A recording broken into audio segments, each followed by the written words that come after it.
Hello friends, आपके जो भी डाउट्स है वो कमेंट्स में लिखिए। आपके सारे डाउट्स 7 आवर्स के अंदर सॉल्व कर दिए जाएंगे। अगर आप इस वीडियो की नोट्स चाहते हो तो टेलीग्राम की लिंक नीचे डिस्क्रिप्शन से मिल जाएगी।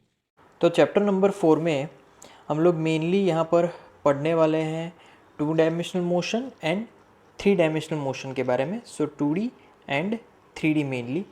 अब यहाँ पर vector addition, vector subtraction, vector multiplication, ये सब हम लोग इस चैप्टर में कवर करने वाले हैं। उसके बाद प्रोजेक्टाइल मोशन भी हम लोग यहाँ पर स्टडी करने वाले हैं। तो नेक्स्ट टॉपिक है हमारा स्केलर्स एंड वेक्टर्स, राइट। तो पहले देखते हैं what is scalars. Scalars means here only magnitude, right. Scalars means only magnitude we are dealing with. तो यहाँ पर हम लोग सिर्फ मैग्नीट्यूड मतलब कि जो भी हमारे पास क्वांटिटीज़ है उसका यहाँ पर सिर्फ हम लोग वैल्यू देखेंगे स्केलर्स में, राइट। तो ऐसी फिजिकल क्वांटिटीज़ कौन सी, अगर उसके एग्जांपल्स लिखने जाए तो कौन से एग्जांपल्स है जिसमें सिर्फ मैग्नीट्यूड आता है, डायरेक्शन नहीं आता। तो वैसा है पहला मास। मास का कोई डायरेक्शन नहीं होता, सिर्फ वैल्यू होती है, जैसे कि 5 kilogram, right, 500 gram, then 2 kilogram, like that. फिर उसके बाद स्केलर्स में जो क्वांटिटी आएगी, दूसरी क्वांटिटी, अगर एग्जांपल देखें तो टाइम का यहाँ पर कोई भी डायरेक्शन नहीं होता, सिर्फ उसका मैग्नीट्यूड होता है, सिर्फ उसकी वैल्यू होगी, राइट। तो यहाँ पर टाइम आएगा। फिर डेंसिटी की अगर फॉर्मूला देखी जाए तो density is equal to mass per volume. वो भी एक स्केलर क्वांटिटी है जिसमें सिर्फ और सिर्फ मैग्नीट्यूड आएगा, वैल्यू आएगा, उसमें कोई भी डायरेक्शन नहीं होगा, राइट। फिर आता है टेम्परेचर। टेम्परेचर हम लोग सिर्फ डिग्री सेल्सियस में लेंगे, उसमें कोई भी डायरेक्शन पर्टिकुलर फिक्स नहीं होता, कोई भी डायरेक्शन नहीं होगा, राइट। तो स्केलर्स में सिर्फ मैग्नीट्यूड आएगा, there is no direction here, right.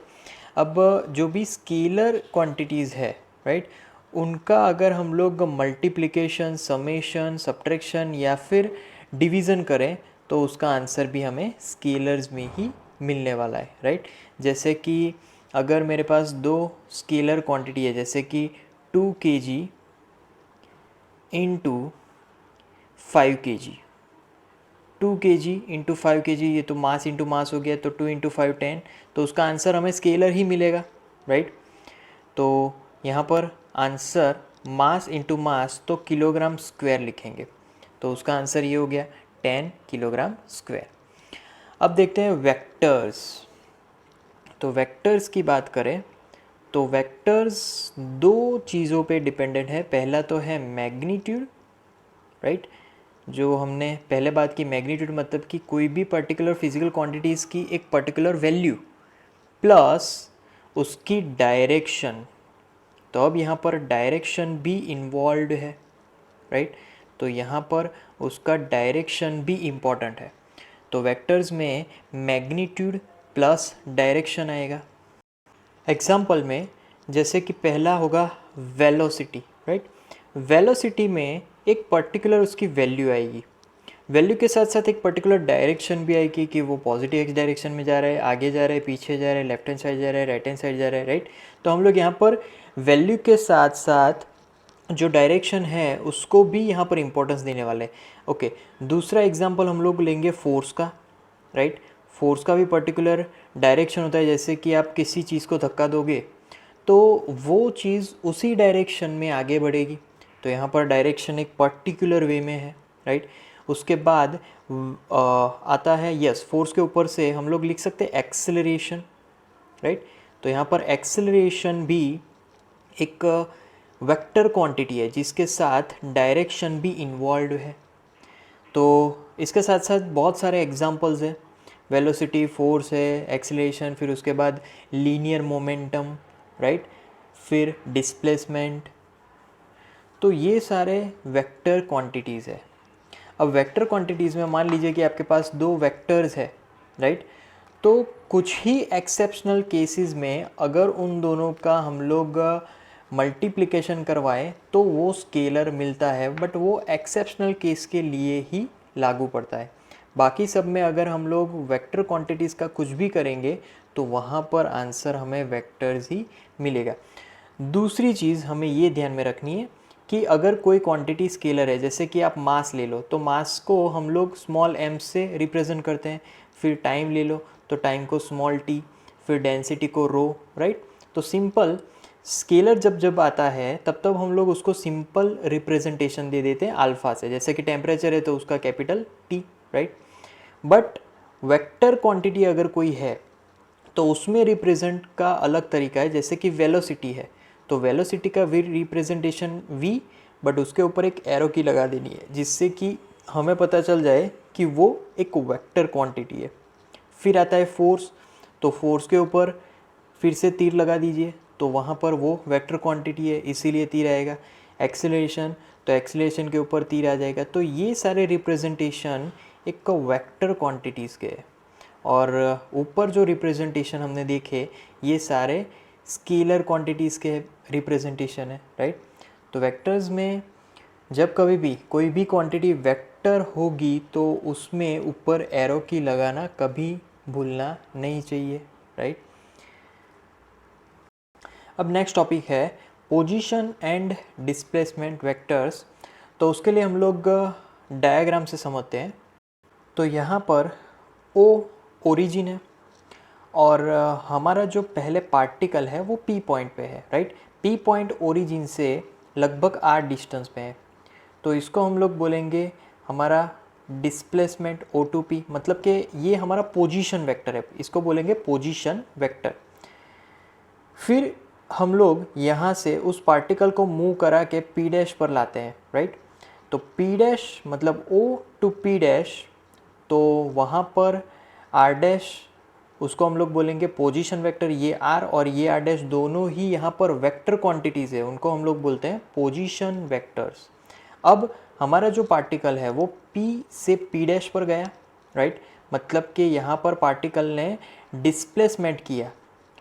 तो P टू P डैश जो भी यहाँ पर हमारे पास वैल्यू मिली वो उसको हम लोग बोलेंगे डिस्प्लेसमेंट वेक्टर, राइट। तो displacement vector R to R dash हुआ, तो यहाँ पर मैं लिख सकता हूँ कि भाई P dash is equal to R minus R dash, but these are vector quantity, इसीलिए हम लोग उस पर एरो की लगा देंगे। तो ये हमारी वेक्टर क्वांटिटीज़ है और P dash is called displacement vector, right. अब हम लोग सेकेंड डायग्राम से देखते हैं।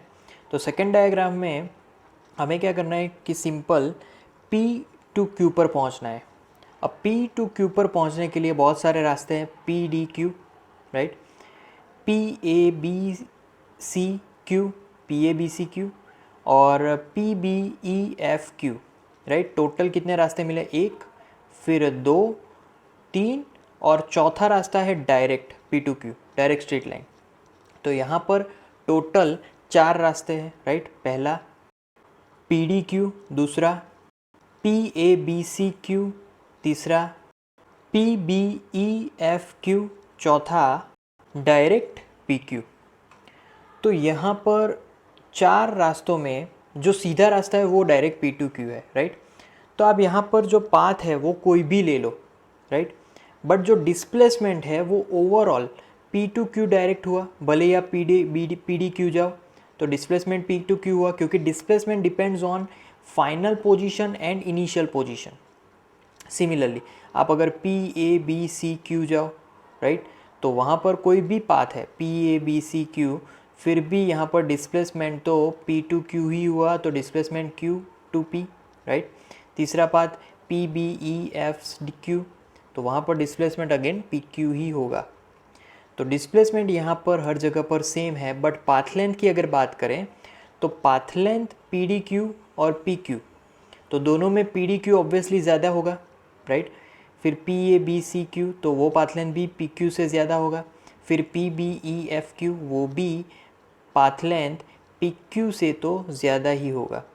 तो यहाँ पर एक ही केस में path length is equal to path length is equal to displacement होगा, और वो केस होगा direct P to Q travel, right. Direct P to Q जो वे है उसी में path length is equal to displacement होने वाला है। अदरवाइज सभी केसेस में पाथ लेंथ ज़्यादा होगा, डिस्प्लेसमेंट कम होने वाला है। Now next topic is equality of vectors. तो इक्वालिटी ऑफ वेक्टर्स में जब दो वेक्टर्स सेम वैल्यूज़ और सेम डायरेक्शंस के होंगे, right. Values means magnitude and directions,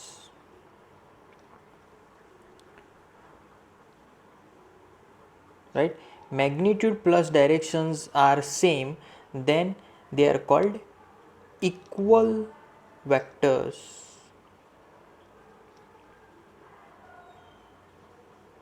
right. So if they are same, then they are called, means same in magnitude and direction, then they are called equal vectors. But if they are different, means one of them are different, like magnitude or directions. If directions are same but magnitude are not same, right, that is also comes in different combination, right. So इसीलिए उनको तब हम लोग बोलेंगे unequal vector. Simple, कोई भी एक चीज़ अलग होनी चाहिए, या फिर मैग्नीट्यूड या फिर डायरेक्शन, तो वो अनइक्वल वेक्टर्स हो जाएंगे। जैसे कि यहाँ पर फर्स्ट केस में आप देख सकते हैं कि यहाँ पर जो ए है उसकी जो लेंथ है OP और बी है उसकी लेंथ QS दोनों सेम है, और दोनों की डायरेक्शन भी एक ही है, दोनों एक दूसरे के पैरेलल है, मतलब डायरेक्शन भी सेम हुई। तो इसी वजह से मैं लिख सकता हूँ कि भाई vector A is equal to vector B, both vectors are same, right.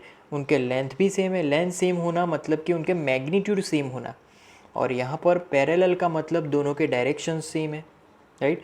But दूसरी ओर अगर यहाँ पर देखें तो भले ही ए डैश वेक्टर जो है, right, O dash P dash और क्यू डैश एच डैश जो कि बी डैश का वेक्टर है, तो यहाँ पर ओ डैश पी डैश और क्यू डैश एच डैश भले ही सेम लेंथ के हैं बट दोनों की डायरेक्शन डिफरेंट है, मतलब कि दोनों एक दूसरे के पैरेलल नहीं है, दोनों एक ही डायरेक्शन में नहीं है। तो इसलिए मैं लिख सकता हूँ कि भी vector A dash is not equal to vector B dash. तो फर्स्ट केस हमारा इक्वल वेक्टर्स है, बट जो सेकंड केस है वो हमारा अनइक्वल वेक्टर्स है।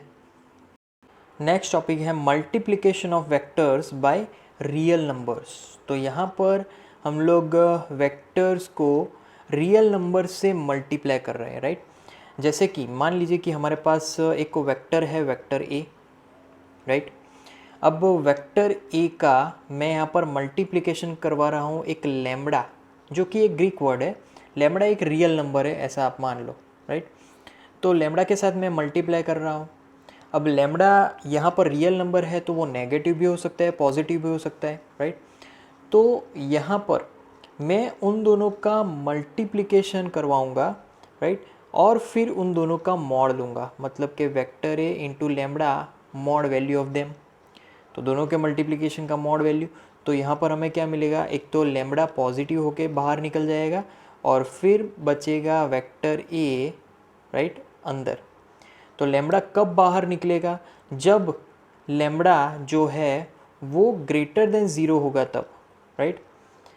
तो लैम्बडा यहाँ पर हमने जो एज्यूम किया था वो पॉजिटिव ही है, तो लैम्बडा यहाँ पर बाहर और mod of vector A, right. तो यहाँ पर जो लैम्बडा है वो क्या काम करेगा, तो वो मेनली अगर नेगेटिव हुआ तो वेक्टर ए की डायरेक्शन को पूरा चेंज कर देगा, और अगर वो एक से ज़्यादा हुआ, नेगेटिव में एक से ज़्यादा मतलब मान लीजिए कि -2 हुआ, तो एक तो पहले वो वेक्टर ए की डायरेक्शन पूरी चेंज कर देगा, और दूसरी चीज़ कि वो उसकी लेंथ में डबल, मतलब उसको डबल कर देगा लेंथ में, क्योंकि यहाँ पर 2 है, राइट। देखते हैं कैसे होता है ये। तो जैसे कि यहाँ पर जो ए डायग्राम है उसमें जो हमने लैम्बडा लिया है, that lambda is equal to 2, मतलब कि यहाँ पर 2 इज़ ग्रेटर देन 0, वो तो पॉजिटिव ही है, राइट। इसी वजह से यहाँ पर जो वेक्टर है उसकी लेंथ डबल हो गई पहले से। अगर आप यहाँ पर लेंथ देखो तो पहले से वो डबल हो चुकी है, राइट। और पॉजिटिव होने के कारण, वो रियल वैल्यू पॉजिटिव होने के कारण उसकी डायरेक्शन भी सेम डायरेक्शन में। अगर आप वेक्टर ए देखोगे और 2 इंटू वेक्टर ए देखोगे तो दोनों ही सेम डायरेक्शन में, तो सिर्फ यहाँ पर इंक्रीमेंट हुआ लेंथ का, राइट। बट दूसरी ओर जो मैंने लैम्बडा लिया है बी डायग्राम में, वो लैम्बडा है -1 राइट 5। तो यहाँ पर नेगेटिव है, तो पहली चीज़ वो क्या करेगा, देखो पहले वेक्टर ए इस डायरेक्शन में था बट नेगेटिव के कारण वो ऑपोजिट चला गया। और दूसरी चीज़ कि उसके लेंथ में इतना इंक्रीमेंट हुआ, कितना, 1.5 गुना, 1.5 टाइम्स वो इंक्रीज हो गया है, राइट। बट ऑपोजिट डायरेक्शन में, क्योंकि पहले इसकी डायरेक्शन इस तरफ थी, अब उसकी डायरेक्शन टोटली ऑपोजिट हो चुकी है, राइट। तो हम लोग इसको प्रैक्टिकली कैसे अप्लाई करें, तो यहाँ पर जब कभी भी आप डिस्प्लेसमेंट वेक्टर फाइंड करोगे, वेक्टर डी, राइट, कि कैसे फाइंड करोगे, तो फॉर्मूला होगी आपकी vector V into time interval. मतलब कि टाइम इंटरवल हमारी रियल नंबर होगी और वेक्टर वी वो वेक्टर क्वांटिटी है। तो इस मल्टीप्लिकेशन से हमें या फिर ये आंसर मिलेगा पॉजिटिव या फिर ये नेगेटिव, क्योंकि टाइम सिर्फ पॉजिटिव होता है तो हमें सिर्फ जो डिस्प्लेसमेंट है उसकी लेंथ में बढ़ोतरी ही मिलेगी, राइट। अगर वेलोसिटी नेगेटिव नहीं हुआ तो हम लोग प्रैक्टिकल वे में ऐसे डिस्प्लेसमेंट को फाइंड कर रहे हैं। Displacement is equal to velocity जो कि वेक्टर क्वांटिटी है इनटू टाइम जो कि स्केलर क्वांटिटी है, जो कि रियल नंबर होने वाली है। अब नेक्स्ट टॉपिक है addition and subtraction of vectors graphical method. तो यहाँ पर हम लोग बेसिकली ग्राफिकल मेथड से एडिशन और सब्ट्रैक्शन कैसे करें, तो उसके लिए भी दो मेथड है, जैसे कि ट्रायंगल मेथड, राइट। ये पहली मेथड है जिसमें हम लोग ट्रायंगल फॉर्म करके फिर वेक्टर एडिशन एंड सब्ट्रैक्शन करेंगे। और दूसरी मेथड है, उसका नाम है पैरेललोग्राम मेथड, जिसमें हम लोग रेक्टेंगल फॉर्म करके फिर यहाँ पर वेक्टर्स का एडिशन एंड सब्ट्रैक्शन करेंगे, राइट। तो पहले हम लोग देखेंगे ट्रायंगल मेथड, राइट। तो उसके लिए हम लोग डायग्राम ड्रॉ करते हैं। तो जैसे कि मेरे पास दो वेक्टर्स है ए एंड बी, तो पहला जो वेक्टर है वो इस डायरेक्शन में है, राइट। अब डायरेक्शन कैसे हम लोग डिराइव करें, तो जो एरो की है, एरो की वाला पार्ट उसी डायरेक्शन में हमारे वेक्टर की डायरेक्शन होगी। तो इस एरो की वाले पार्ट को हम लोग हेड बोलेंगे और उसके ऑपोजिट वाले पार्ट को टेल बोलेंगे। वैसे ही vector B is in this direction, तो उसके जो वेक्टर का जो यहाँ पर एरो की वाला पार्ट है वो हमारा हेड होगा और ये हमारा टेल होने वाला है। अब इसका हम लोग एडिशन करेंगे with help of triangle method, right. तो वेक्टर ए को हमने एज इट इज़ रखा। अब क्या करेंगे, वेक्टर बी को उठाएंगे और ए के वेक्टर बी की टेल को, मतलब कि इस पार्ट को ए के हेड पे रखेंगे। तो वेक्टर बी को पूरा उठाओगे, टेल को वेक्टर ए के हेड पर रखोगे, तो कैसा मिलेगा, इस डायरेक्शन में मिलेगा वेक्टर बी, राइट। दोनों कनेक्ट हो गए अभी। अब वेक्टर ए की टेल और वेक्टर बी का हेड, उन दोनों को हम लोग कनेक्ट करेंगे। यहाँ पर ब्लू लाइन से कनेक्ट किया गया है, राइट। तो जो भी कनेक्टर है यहाँ पर, उसका हेड बी के हेड से इंटरसेक्ट होना चाहिए और उसका टेल ए के टेल से इंटरसेक्ट होना चाहिए, राइट। सो जो भी हमारा आंसर आया, जो भी लेंथ आई, वो हमारा रिजल्टेंट वेक्टर है और vector R is equal to vector A plus vector B. तो ये हो गया vector addition with the help of triangle method. Same चीज़ को हम लोग दूसरी तरीके से भी ऐड कर सकते हैं। अब हम लोग क्या करेंगे, वेक्टर ए की पोजीशन एज इट इज़ रखेंगे। पहले हमने वेक्टर ए को एज इट इज़ रखा था और वेक्टर बी को हमने थोड़ा सा मूव किया था। अब वेक्टर बी को एज इट इज़ रखेंगे और वेक्टर ए को मूव करेंगे, राइट। तो वेक्टर बी को एज इट इज़ यहाँ पर मैंने फिर से ड्रॉ कर दिया। अब वेक्टर ए को उठा के क्या करना है, वेक्टर ए का जो हेड है वो बी के टेल पे आ जाना चाहिए, राइट।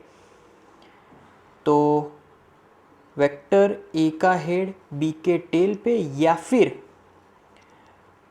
ए का जो टेल है वो बी के हेड पे आ जाना चाहिए। यहाँ पर ए का टेल बी के हेड पे है, राइट। तो ये चीज़ हमने यहाँ पर कनेक्ट कर दी। अब उसके बाद बी का टेल और ए का हेड दोनों को कनेक्ट करना है, तो यहाँ पर दोनों को कनेक्ट करेंगे। अब यहाँ पर हेड टू हेड इंटरसेक्ट होना चाहिए और टेल टू टेल इंटरसेक्ट होना चाहिए, तो वही हमारे रिजल्टेंट की डायरेक्शन होगी। And that is vector R is equal to vector B plus vector A. तो यहाँ पर हमने b को एज इट इज़ रखा तो वेक्टर b पहले लिखा, यहाँ पर हमने a को एज इट इज़ रखा तो वेक्टर a को पहले लिखा था, राइट। अब मान लीजिए कि हमारे पास 3 अलग अलग वेक्टर्स है, तो तब क्या करेंगे? तो 3 अलग अलग वेक्टर्स को 1 बाय 1 रखेंगे। वेक्टर a, राइट, उसका जो हेड है उस पर b का टेल रखेंगे, फिर आगे बढ़ाएंगे। फिर तीसरा वेक्टर c है, तो c का टेल वेक्टर b के हेड पे और c आगे बढ़ गया। तो यहाँ पर a का टेल और c का हेड दोनों को कनेक्ट करेंगे, तो ये टोटल हमें मिलेगा vector a plus vector b plus vector c।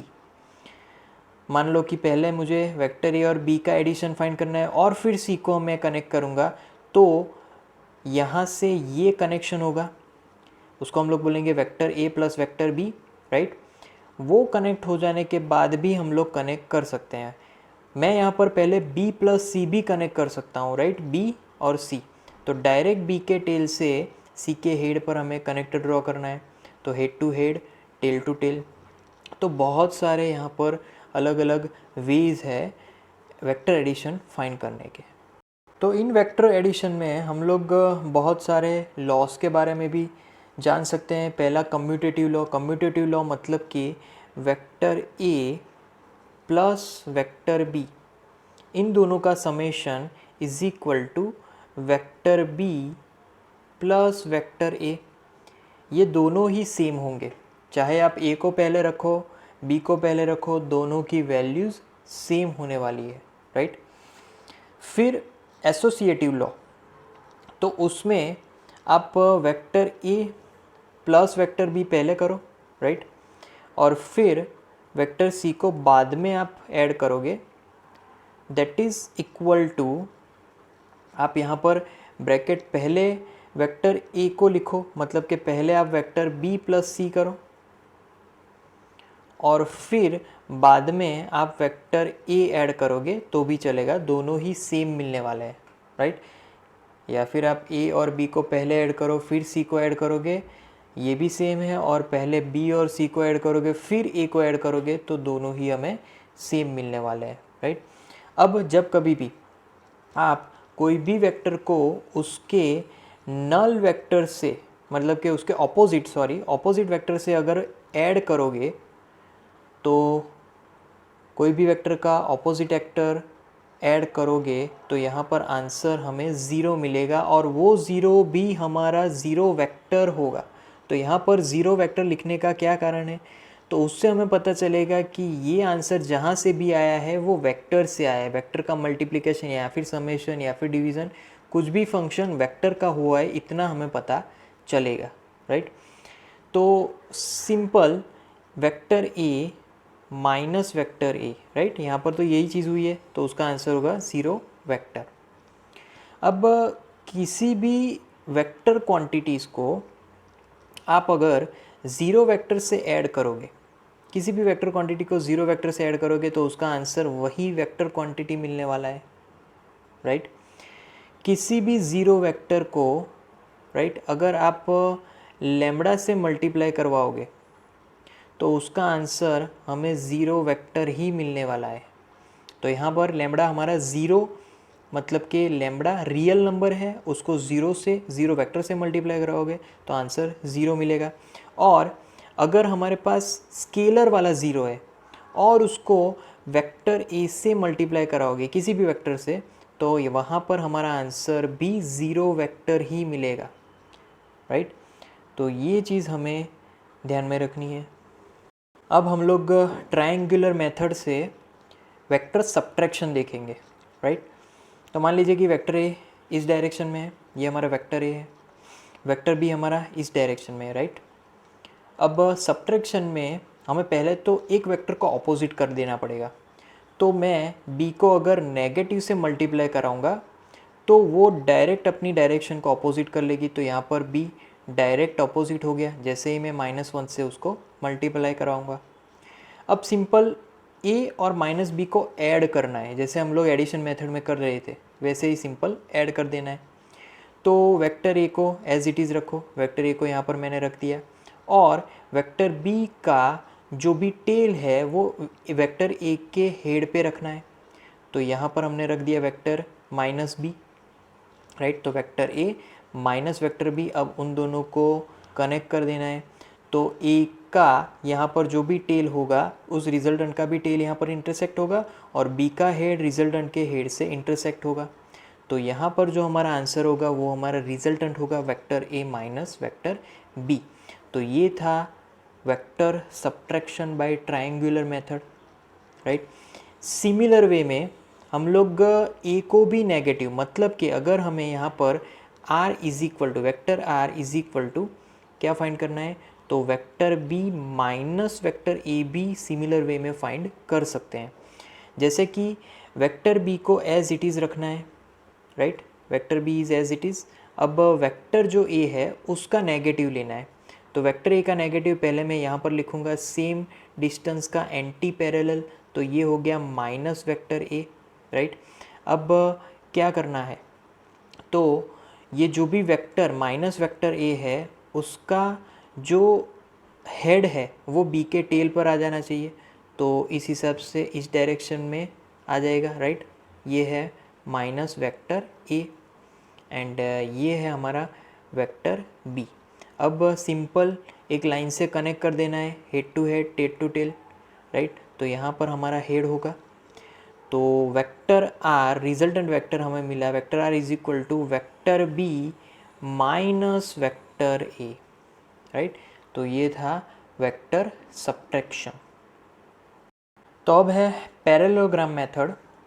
Parallelogram method में वेक्टर b की डायरेक्शन और ये है वेक्टर a की डायरेक्शन, राइट। ये है OQ एंड ये है OP। तो अब पैरेललोग्राम मेथड में सिंपल पहले जो हम हेड टू टेल करते थे, हेड को टेल से कनेक्ट करते थे, अब यहाँ पर टेल टू टेल कनेक्ट करना है, राइट। और उसके बाद जैसे कि यहाँ पर जैसे Q2S ड्रॉ किया है जो कि OP से पैरेलल होगा, राइट। अब OP का जो भी लेंथ है वही QS का लेंथ होना चाहिए, तो OP का लेंथ और QS का लेंथ सेम होना चाहिए। सिमिलरली SP मतलब कि P2S सेम लेंथ का सेम डायरेक्शन वाला यहाँ पर ड्रॉ करना है, मतलब O2Q जो भी डायरेक्शन है वही P2S डायरेक्शन होना चाहिए, O2Q जो लेंथ है वही P2S लेंथ होना चाहिए। सिमिलरली O2P जो लेंथ जो डायरेक्शन है वही यहाँ पर Q2S का भी होना चाहिए, राइट। तो ये चीज़ हो गई।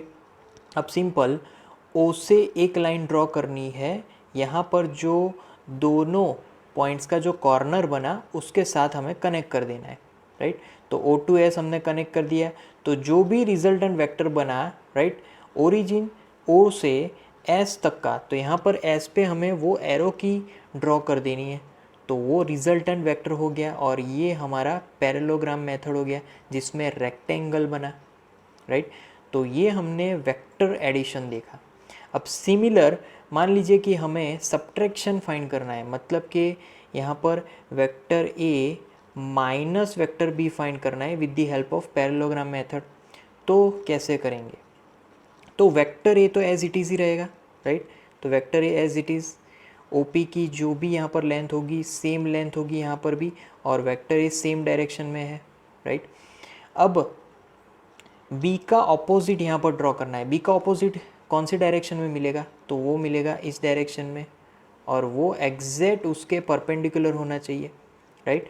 तो O टू Q दोनों ही लेंथ सेम होनी चाहिए, यहाँ पर O2Q और यहाँ पर भी O2Q length same, but both are opposite, both should opposite. So यहाँ पर ये हमें मिला नेगेटिव वेक्टर B। अब क्या करना है, तो अब यहाँ पर O2P जो लाइन है उतने ही लेंथ की लाइन यहाँ पर ड्रॉ करनी है Q, राइट, सेम लेंथ है ये। तो Q2 ये जो पॉइंट मिला वो हम लिख लेते हैं S पॉइंट, ओके। सिमिलरली अब यहाँ पर जो O2Q लेंथ है वही P2S लेंथ होना चाहिए, तो उसी डायरेक्शन में उतनी ही लेंथ वाला लाइन ड्रॉ करेंगे। तो यहाँ पर सेम लेंथ, राइट। अब सिंपल ओरिजिन से S को कनेक्ट कर देना है, राइट, और यहाँ पर एरो की लगा देनी है, तो वो होगा हमारा रिजल्टेंट वेक्टर। तो उसका मैं यहाँ पर फॉर्मूला लिखूँगा, vector R is equal to vector A minus vector B। तो इसको हम लोग बोलेंगे पैरेललोग्राम मेथड। भाई फिर उसके बाद नेक्स्ट क्वेश्चन में, rain is falling vertically with a speed of 35 meter second inverse, winds starts blowing after some time with a speed of 12 meter second inverse in east to west direction. In which direction should a boy waiting at a bus stop hold his umbrella? तो simple जो बारिश है वो vertical direction में 35 meter second inverse की speed से गिर रही है नीचे की तरफ। अब थोड़े टाइम बाद जो विंड है उसकी स्पीड है 12 मीटर सेकेंड इनवर्स और उसका जो डायरेक्शन है वो ईस्ट टू वेस्ट डायरेक्शन है। अब जो बस स्टैंड है उस पर एक लड़का खड़ा है, वो अपनी अम्ब्रेला को कौन से डायरेक्शन में रखेगा कि जिससे वो भीग ना जाए, राइट। तो यहाँ पर सिचुएशन के हिसाब से जो विंड है वो लेफ्ट हैंड साइड, राइट, मतलब कि ईस्ट टू वेस्ट डायरेक्शन, और जो रेन है, रेन ड्रॉप हो रही है, वो नॉर्थ टू साउथ डायरेक्शन में नीचे गिर रही है, राइट। तो यहाँ पर जो रिजल्टेंट है, मतलब कि अम्ब्रेला एक तो थीटा एंगल पे रखना पड़ेगा, थीटा एंगल पे रखेगा तो वो वहाँ पर वो लड़का नहीं भीगेगा, राइट। तो पहले मुझे रिजल्टेंट फाइंड करना होगा। तो रिजल्टेंट एक तो विंड स्पीड और रेन स्पीड दोनों के बीच है, तो रिजल्टेंट फाइंड करने की फॉर्मूला यहाँ पर होगी R is equal to under root of VR square plus VW square, right. अब अंदर सिर्फ वैल्यूज़ रखेंगे तो is equal to under root of VR square. तो रेन स्पीड यहाँ पर दी गई है वो है 35 square, right, plus wind speed यहाँ पर दी गई है वो है 12 स्क्वायर, राइट। अब इसका यहाँ पर कैलकुलेशन होगा is equal to 37 meter second inverse. तो ये जो रिजल्टेंट हमें मिल रहा है, रिजल्टेंट स्पीड, वो होगा 37 मीटर सेकेंड इनवर्स। अब यहाँ पर हमें मेनली एंगल फाइंड करना है, क्योंकि एंगल पर्टिकुलर अम्ब्रेला पर्टिकुलर उस एंगल पे रखेगा कि जिससे वो भीग ना जाए। तो वो एंगल हमें यहाँ पर फाइंड करना है। तो angle formula tan theta is equal to, according to triangle formula यहाँ पर क्या होगा, तो यहाँ पर ऑपोजिट मतलब कि ये वाला मतलब कि फिर से उसको VW लिख सकते हैं, राइट। तो VW अपॉन कौन सा आएगा, एडजेसेंट, तो VR, राइट। ये होगी tan थीटा की फॉर्मूला। अब इसमें से यहाँ पर VW की वैल्यू वो होगी 12/35, राइट।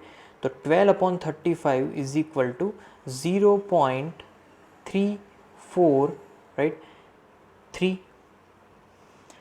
अब थीटा अगर फाइंड करना है तो थीटा को सब्जेक्ट बनाएंगे, तो theta is equal to tan inverse 0.343, right. अब नेचुरल टेंजेंट के टेबल में आपको देखना है 343, राइट। पॉइंट के बाद जो 343 आता है तो नियरेस्ट वैल्यू हमें मिलेगी 19 डिग्री, राइट।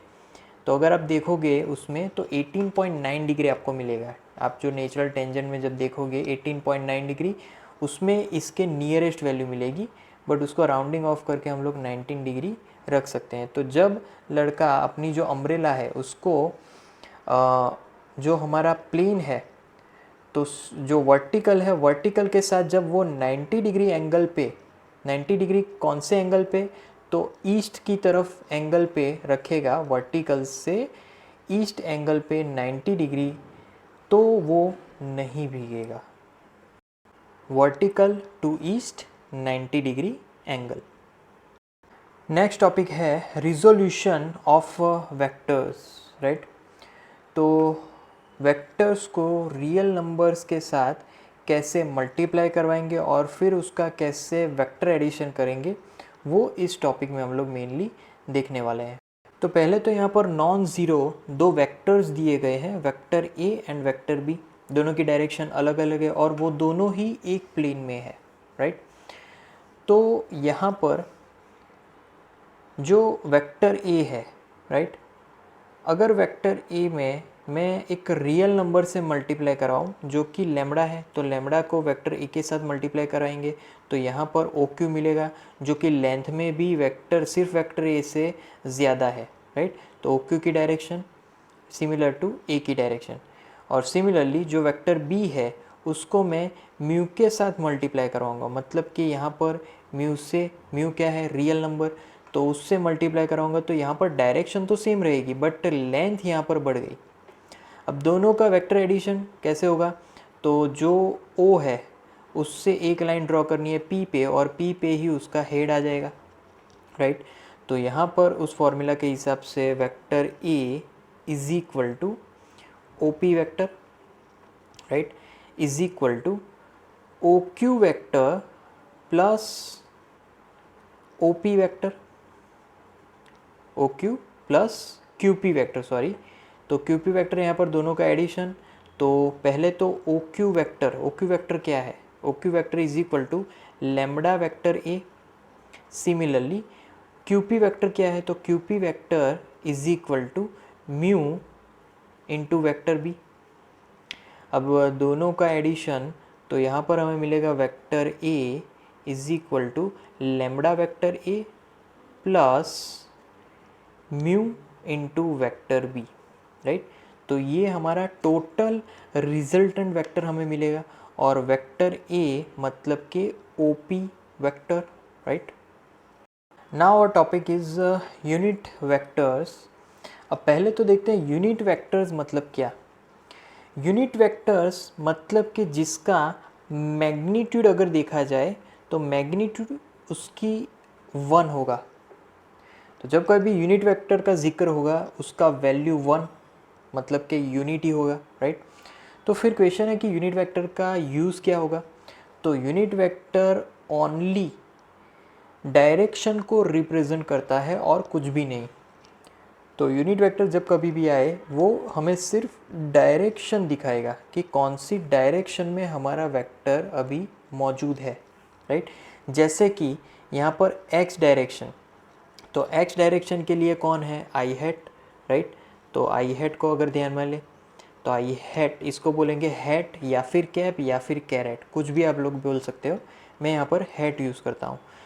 फिर वाई डायरेक्शन में जो भी वेक्टर होगा यूनिट वेक्टर उसको हम लोग जे हैट से रिप्रेजेंट करेंगे, राइट।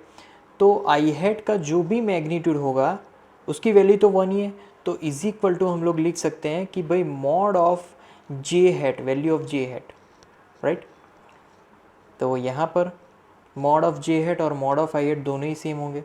और तीसरा जेड एक्सिस का वेक्टर, तो उसको हम लोग के हैट बोलेंगे, राइट। तो is equal to mod of K hat.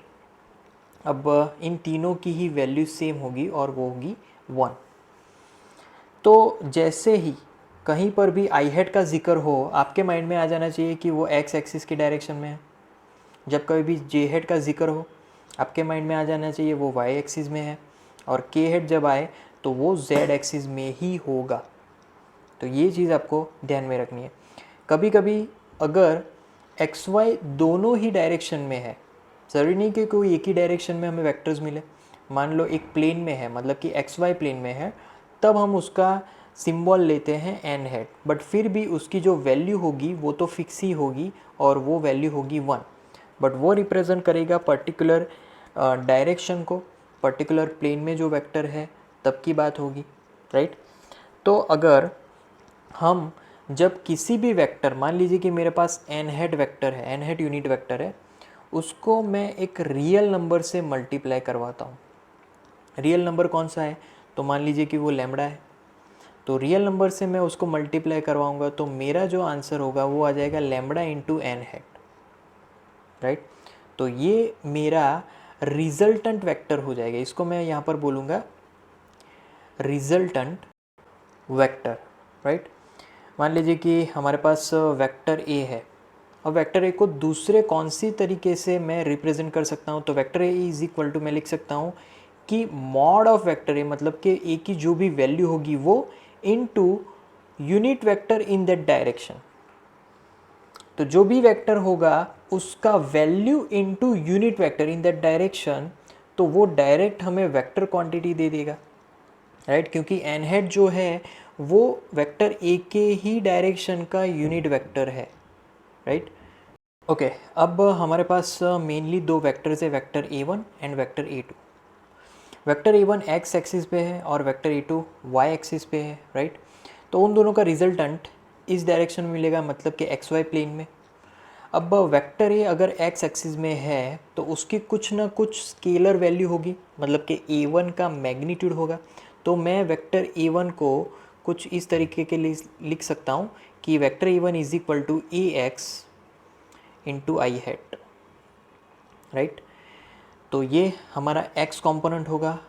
फिर a2, अगर वेक्टर a2 की बात है, वेक्टर a2 कौन से डायरेक्शन में है, y डायरेक्शन में, तो y कंपोनेंट कुछ मिलेगा, तो स्केलर वैल्यू होगी ay और unit vector in that direction होगी j हैट, राइट। तो इस तरीके से हम लोग वेक्टर a1 और वेक्टर a2 फाइंड कर सकते हैं। अब मान लीजिए कि हमें रिजल्टेंट वेक्टर फाइंड करना है जो कि इस डायरेक्शन में वेक्टर a, तो resultant of vector a1 and vector a2 combinedly we can write vector a is equal to vector a1 plus vector a2, right, दोनों का एडिशन। तो इसको हम लोग वेक्टर a1 और वेक्टर a2 की वैल्यू अगर रखें तो vector a is equal to a1 क्या होगा, तो वो होगा ax i hat plus ay j hat, right. तो दोनों का यहाँ पर वेक्टर समेशन होगा। अब दूसरी चीज़ कि यहाँ पर जो भी रिजल्टेंट वेक्टर है वो हॉरिजॉन्टल से थीटा एंगल बना रहा है। अगर वो हॉरिजॉन्टल से अगर थीटा एंगल बना रहा है तो यहाँ पर अगर मैं इस ट्रायंगल में कॉस थीटा फाइंड करूँ, क्योंकि ये और ये दोनों सेम लेंथ के हैं, मतलब कि ए वाई कॉम्पोनेंट ये ए वाई हुआ, ये ए एक्स कॉम्पोनेंट ये भी ए एक्स हुआ, दोनों एक दूसरे के पैरेलल है।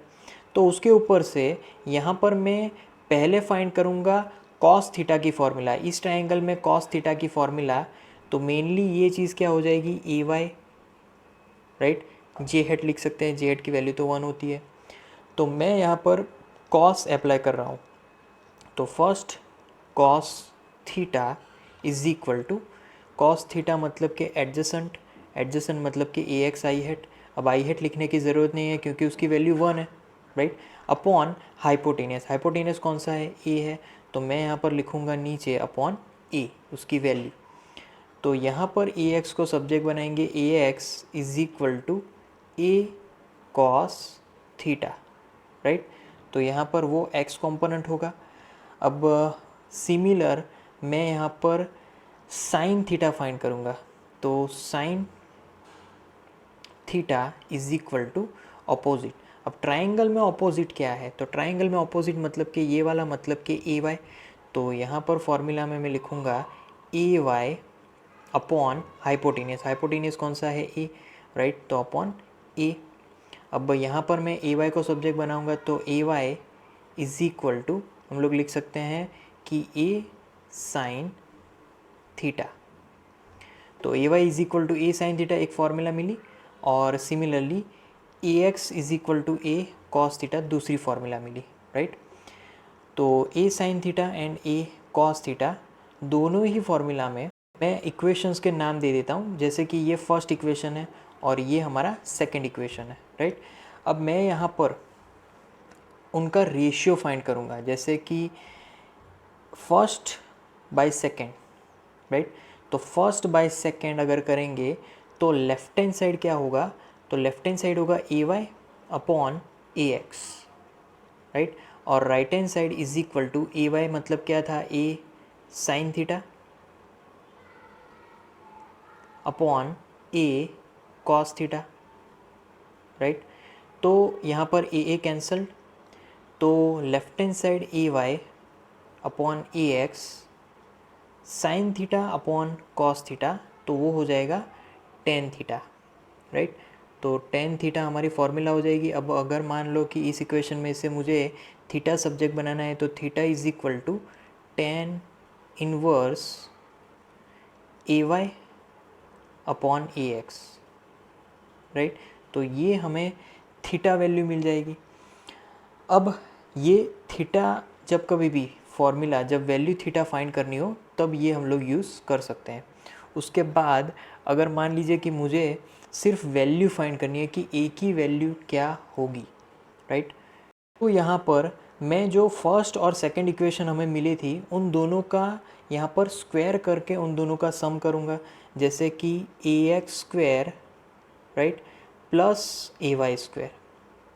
तो ए X square plus A Y square करेंगे और फिर यहाँ पर वैल्यूज़ रखेंगे। तो पहला है A X square. A X square मतलब कि A square cos square theta, और फिर है ए वाई स्क्वायर मतलब कि A square sine square theta, right. तो यहाँ पर क्या कॉमन निकलेगा, ए स्क्वायर कॉमन निकलेगा, तो ए स्क्वायर कॉमन, और फिर बाकी बचेगा cos square theta plus sine square theta, right. तो cos square plus sine square, इसका आंसर होगा 1, राइट, अकॉर्डिंग टू मैथमेटिक्स। तो A square into 1 is equal to A square.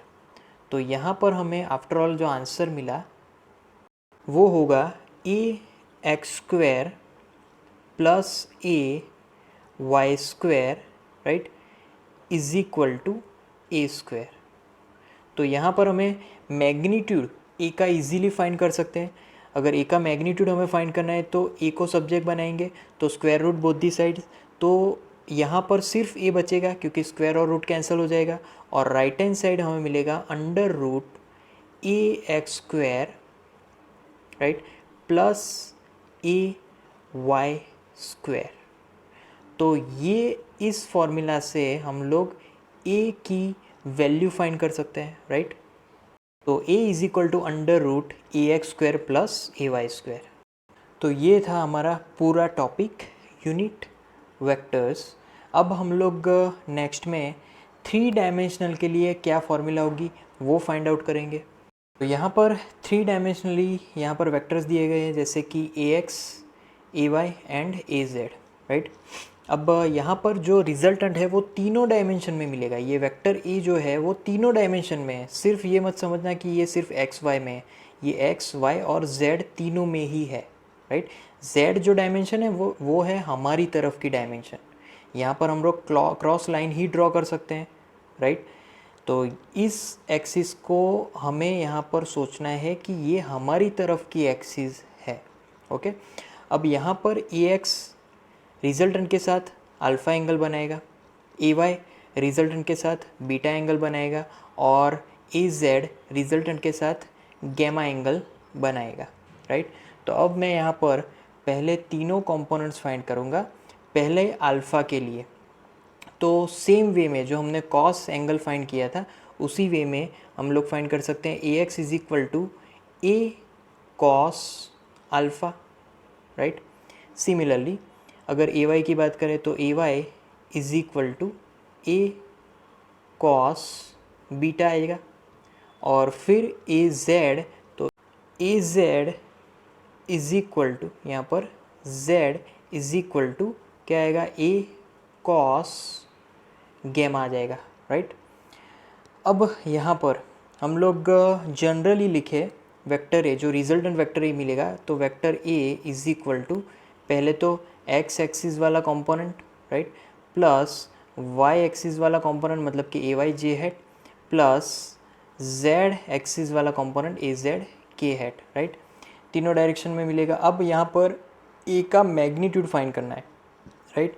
तो mod of vector A magnitude is equal to under root of A X square plus A Y square plus A Z square, right. तो ये magnitude मिलेगा। अब यहाँ पर जो resultant मतलब कि डिस्प्लेसमेंट वेक्टर है, डिस्प्लेसमेंट वेक्टर अगर 3 डायमेंशनली कोई भी डिस्प्लेसमेंट वेक्टर होगा तो उसके लिए ये फॉर्मूला होगी vector R is equal to, अगर वो वेक्टर 3 डायमेंशन में है तो पहले एक्स कंपोनेंट में कुछ मिलेगा इनटू आई हैट क्या रिप्रेजेंट करता है कि वो एक्स डायरेक्शन में है, राइट। फिर प्लस वाई कंपोनेंट में कुछ मिलेगा तो उसका यूनिट वेक्टर होगा जे हैट, और प्लस जेड डायरेक्शन में भी उसका कंपोनेंट होगा और उसकी डायरेक्शन होगी के हैट, राइट। तो यहाँ पर जो एक्स वाई और जेड, राइट, वो क्या है, एक्स वाई और जेड वो वेक्टर आर के यहाँ पर जो प्रोजेक्शंस है, एक्स वाई जेड प्रोजेक्शंस है, राइट।